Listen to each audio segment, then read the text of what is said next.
Here's some evidence you might have missed. Tyson was doing fantastic at the beginning, landing some big shots and knocking Jake around the ring. But that changed when Paul clinched with Tyson. It's alleged he whispered into Tyson's ear to cool it, and the message was confirmed received by Tyson with the affirming tap on the back. After that moment, Tyson became a stick in the mud, standing directly in front of Paul with no more aggressiveness to him.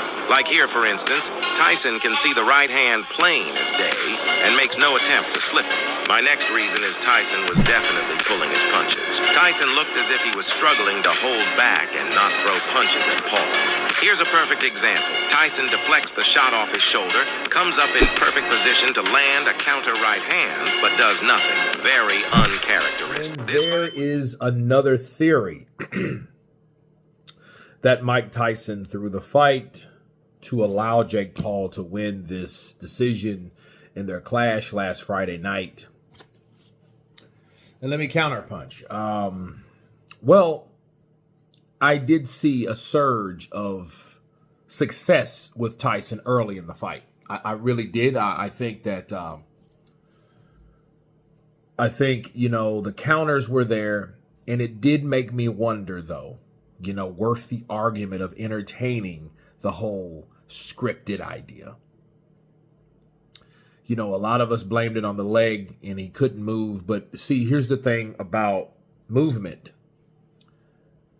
The type of movement that he do or did or didn't do, rather, it made you think, like, why is he standing in one place? If you can walk forward, that means you can move forward.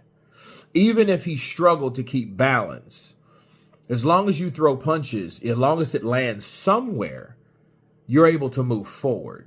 So I do kind of get that argument, because even when they were sparring in the media workout, we seen Tyson, his trainer, that legendary Brazilian trainer, he really wasn't doing too good when he was throwing combinations until that trainer got on the ropes with the mitts, and he, then Tyson started welling at him. Well, fair enough.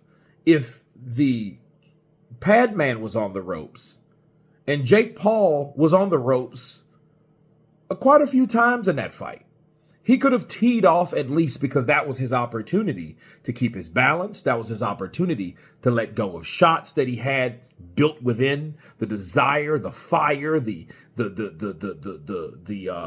overall oomph, right? The overall punching that in combinations that he wanted to get off on Jake Paul, based on how and what he was saying before the fight, it would have reflected that, but it did not. And it was almost, though, how that did. They kind of slowed it down, and it was like Tyson was throwing shots, or the shots wasn't going to land because he wasn't in position to land. He had the shorter reach. Jake Paul was the taller fighter. He used his reach. He used those younger feet. He was able to move. Unlike Tyson, the brace told you are pretty much explained or told a story to us, like, hey, well, he's not able to move like he should be able to move. And that was my pet peeve. You shouldn't be in there if you're really not able to move. But then here's the problem, though. You could argue that may have been a distraction or a decoy for Mike. Now, he did wear it in the training, okay, the media training. He had that same brace on that right leg. So it might have been something to that brace. But at the same token, though, you're looking at it like, okay, well, wait a minute, Tyson. You're telling us you just can't. You're just sitting there doing this, trying to find a place, and Jake is moving around you without you trying to at least cut off the ring. Because if I get it if you having some type of leg injury, but nothing stopping you from moving forward and throwing punches.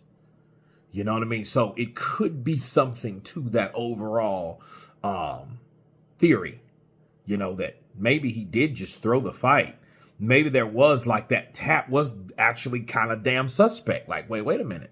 That did sound like a kind of a signal or someone cheating in a game show and they, you know what I mean? And someone coughs the right answer or whatever. You know what I mean?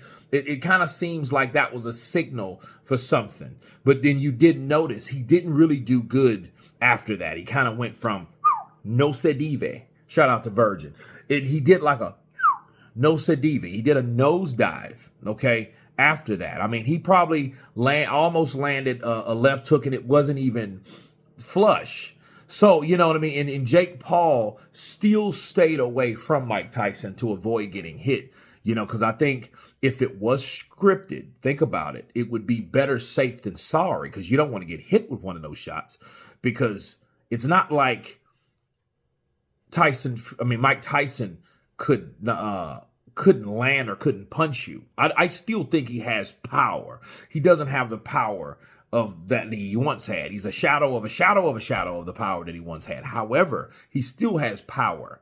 Okay, and that just comes with conditioning and genetics, I feel. You know what I mean? Even though he, used speed and precision, in angles and upper body movement and repetition training to get those shots off, to land, to punch with mean intentions. But, I think he still has punching ability. And I think if that's the case, it explains why he didn't throw those shots or didn't at least try to land those shots. Because if anything, if Tyson was over the hill or his timing was off, you would have seen him throw more punches and miss more punches. That would have made more sense than not throwing that shot at all.